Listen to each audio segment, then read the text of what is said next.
Halo, kembali lagi bersama kami di channel Bisik-Bisik. Baru-baru ini ada video viral di Sumatera Utara.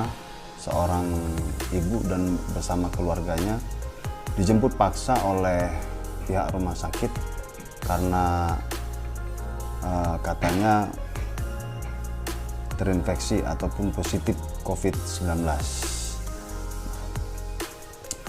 Kenapa terjadi benturan dan si ibu menolak?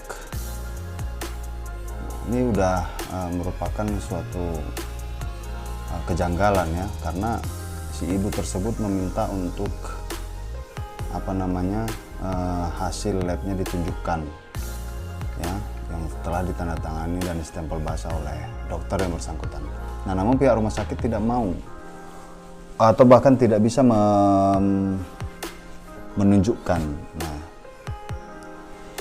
kita harus melihat dari aspek legalnya ya, bahwa pihak rumah sakit itu tentunya harus dapat menunjukkan aspek legalitas bahwa si ibu itu ternyata positif COVID-19 ya. Bayangkan jika semua masyarakat dimintai untuk ke rumah sakit karena hanya berdasarkan katanya terinfeksi COVID-19. Nah, ini kan menjadi polemik ya di tengah-tengah masyarakat. Nah, baru-baru ini saya juga menemukan ya bahwa tes rapid itu juga ternyata tidak bisa membuktikan ya. Nah, ada salah satu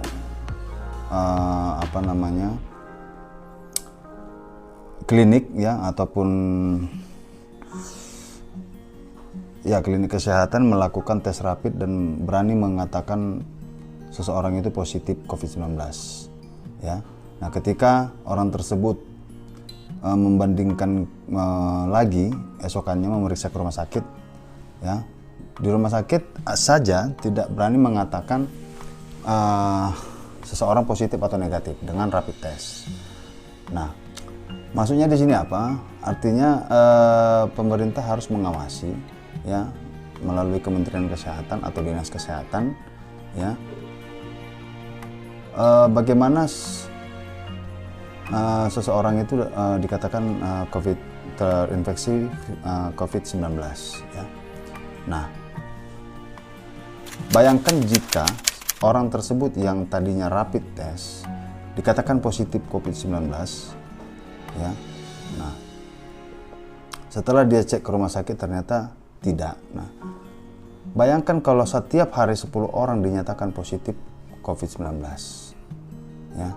Nah, sehingga saya pun merasa ragu dengan data yang diberitakan di media massa bahwa korban COVID-19 adalah sekian ribu orang ya, sekian ratus orang. Nah, ini data mana yang mau dipakai? Apakah data yang berdasarkan rapid test atau data yang berdasar swab test?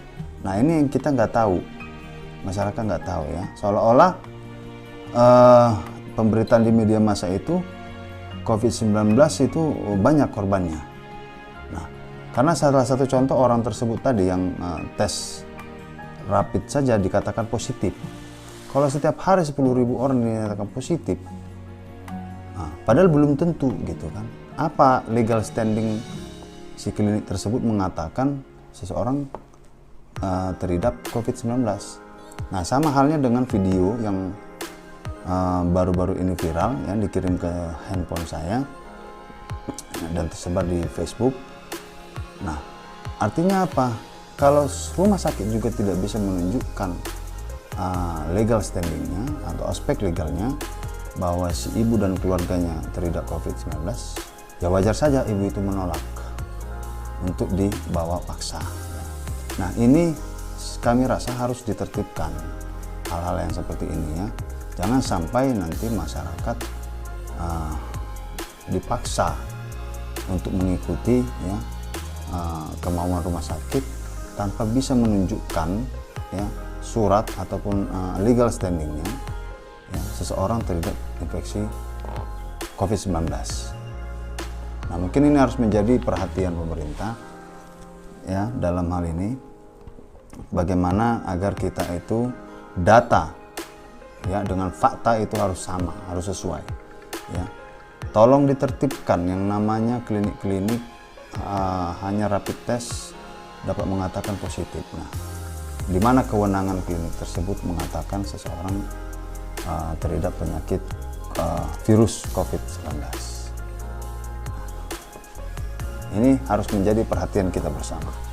Ya, rumah sakit harus bisa menunjukkan aspek legalnya seseorang terhadap infeksi COVID-19. Ya, jadi itu tanggapan terhadap video yang baru-baru ini viral. Ya, nah, namun masyarakat juga ketika memang dia sudah dinyatakan positif ya COVID-19 dengan segala tes dan bukti yang didapat dari rumah sakit, tentunya masyarakat pun harus mengikuti prosedur yang berlaku. Jadi mudah-mudahan bisik-bisik kali ini dapat mencerahkan kita semua ya, sehingga kita juga dapat mendapatkan suatu manfaat dari menonton channel ini. Sekian dari kami, sampai jumpa kembali. Salam bisik.